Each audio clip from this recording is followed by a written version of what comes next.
আসসালামু আলাইকুম ফ্রেন্ডস। তো আপনারা সবাই কেমন আছেন? আশা করি আপনারা ভালোই আছেন আর দোয়া করি আপনারা ভালো থাকুন। ফ্রেন্ডস, আজ শেয়ার করব বিফ চাপ রেসিপি। কারণ সামনে শবে বরাত চলে আসছে, তারপরেই ঈদ। তো ঈদের সময় সবাই প্রায় বিফ চাপ রান্না করে থাকি, আর এই রান্নাটা কিন্তু সকলের প্রিয় রান্না। তবে এখনো অনেকের কাছে বিফ চাপ মানে খুবই কঠিন একটা রান্না। তাই তাদের জন্য আজকে স্পেশালি আমি বিফ চাপ রান্না নিয়ে এসেছি, খুব কম সময়ে খুব সহজভাবে আর মাত্র কটা উপকরণ দিয়ে। না ঘন্টার পর ঘন্টা ম্যারিনেট করে রাখতে হবে, না বেশি উপকরণ লাগবে। একদম কম উপকরণ দিয়ে এত দারুণ একটা চাপ রেসিপি বানাতে পারবেন, আর খেতে কি বলবো, আপনারা বানিয়ে দেখুন, তবেই তো জানতে পারবেন এর স্বাদ। তাই বলছি ভিডিওটি প্রথম থেকে শেষ পর্যন্ত দেখবেন, স্কিপ করবেন না, তা নাহলে অনেক কিছু টিপস এন্ড ট্রিক্স মিস করবেন। বিসমিল্লাহির রহমানির রহিম। এখানে আমি একটা মিক্সিং জার নিয়েছি, যাতে 3টি মাঝারি সাইজের পেঁয়াজ কুচি, 5-6টি কাঁচা লঙ্কা আর একটা গোটা রসুন আর 1.5 ইঞ্চ আদা নিয়েছি, আর নিয়েছি 8 টুকরো মতো কাঁচা পেঁপে স্কিন সহ।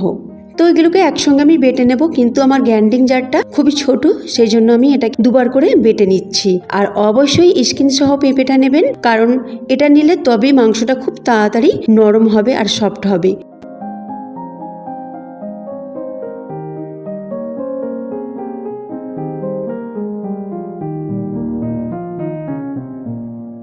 এদিকে কাজু বাদাম নেব 15 থেকে 20টি, আর 1 চামচ পোস্ত দানা। একটা বলে পানি নিলাম আর তাতে দিয়ে এটাকে ফুটিয়ে নিলাম প্রায় 5 মিনিটের মতো। এটা খুব তাড়াতাড়ি নরম হয়ে যাবে আর খুব তাড়াতাড়ি এটাকে পেস্টও করা যাবে।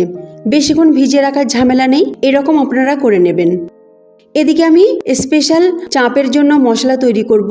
একটা গোটা জাবিত্রি নিয়েছি, একটা জায়ফলের 4 ভাগের 1 ভাগ নিয়েছি, 1 চামচ সাজিরা, 2টো দারুচিনি, 4টে এলাচ, 4টি লবঙ্গ আর সাদা গোলমরিচ 1 চামচ। ওটাকে আমি পিষে এক সাইডে রেখে দেব। এদিকে কাজু বাদাম আর পোস্ত দানা, যেটাকে ভালোভাবে সিদ্ধ করা হয়ে গেছে, 100 গ্রামের মতো টক দই মিশিয়ে দিয়ে গ্রাইন্ডিং জারে দিয়ে আমি পেস্ট বানিয়ে নিলাম।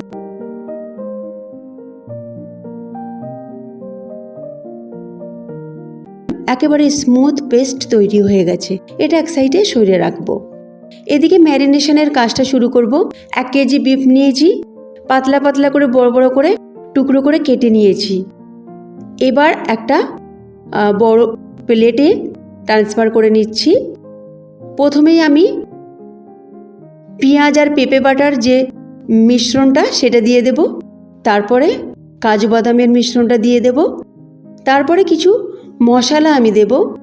বেশি মশলা এখানে লাগবে না, 1 চামচ লঙ্কা গুঁড়ো আর 1/2 চামচ হলুদ গুঁড়ো। আর তারপরে বিফ চাপের স্পেশাল যে মশলাটা তৈরি করেছি সেটা দিয়ে দিলাম। এবার স্বাদ মতো লবণ দিলাম 1 চামচের মতো, 1 চামচ গোলাপ জল, 1 চামচ কেওড়া জল আর 2 ফোঁটা মিঠা আতর দিলাম। মিঠা আতর কিন্তু বেশি দেবেন না, 1 থেকে 2 ফোঁটাই দেবেন। আর 1 চামচ ভাজা ছোলার গুঁড়ো আর 1 চামচ চিনি। ছোলা ভাজা যদি আপনাদের কাছে না থাকে, বেসনকে ভেজে সেটা দিতে পারেন 1 চামচ। চিনিটা অবশ্যই দেবেন, কারণ চাপের যে টেস্ট ওটাকে ব্যালেন্স করতে খুবই হেল্প করবে। এবার ভালোভাবে এটাকে মিশিয়ে নেব, খুব ভালোভাবে ম্যারিনেশনটা করে নেব।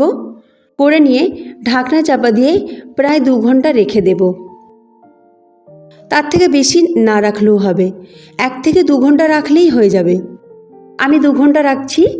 2 ঘন্টার পর একটা কড়া নিয়েছি, তাতে 150 মিলি সাদা তেল আর 1 টেবিল চামচ পিওর ঘি দিয়ে দিলাম, কারণ চাপে একটু তেল ঘি বেশি লাগে, এটা আপনারা অবশ্যই জানেন। এবার ভালো করে এটাকে গরম করে নিলাম, তারপরে চাপগুলোকে ভেজে নেব।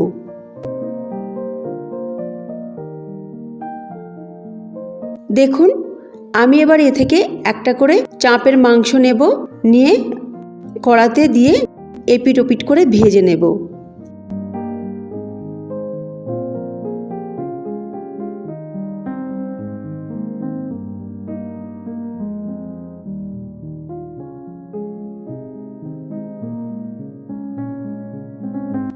মাঝারি আঁচে আমি ফ্রাইটা করছি, কারণ পুড়ে যাবার ভয় এতে বেশি থাকে।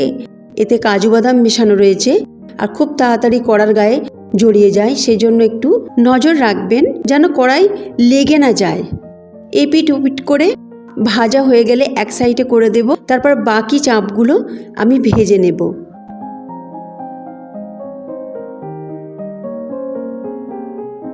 ফ্রেন্ডস, এইভাবে আপনারা মটন চাপও বানাতে পারেন যারা বিফ খান না। তবে মটনের রান্নার টাইমটা একটু কম লাগবে, কারণ মটন খুব তাড়াতাড়ি নরম হয়ে যায়, তো বিফ নরম হতে একটু টাইম লাগে। মটনকে ম্যারিনেট করবেন 1 ঘন্টা, আর বিফ বলে আমি বলছি, বিফকে 2 ঘন্টা ম্যারিনেট করে রাখবেন।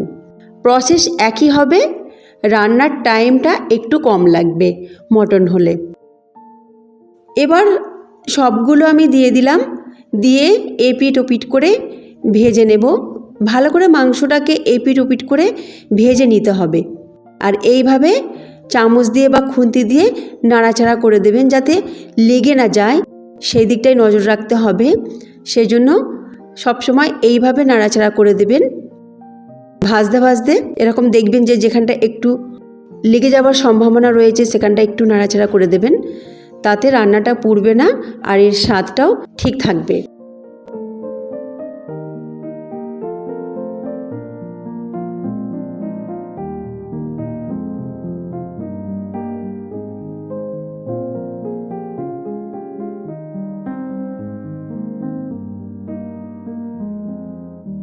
সবগুলো মাংস ভাজা হয়ে গেছে, এবারে মাঝখানে গ্রেভিটা দিয়ে দিচ্ছি। যে গ্রেভিটুকু রয়েছিল প্লেটে সেটা সব দিয়ে এবারে নাড়াচাড়া করে নিচ্ছি। খুব ভালোভাবে এটাকে কিছুক্ষণ নাড়াচাড়া করতে হবে যাতে এটা মাংসের সাথে খুব ভালোভাবে কষানো হয়ে যায়। এইভাবে নাড়তে হবে আর কম আঁচে এটা করবেন।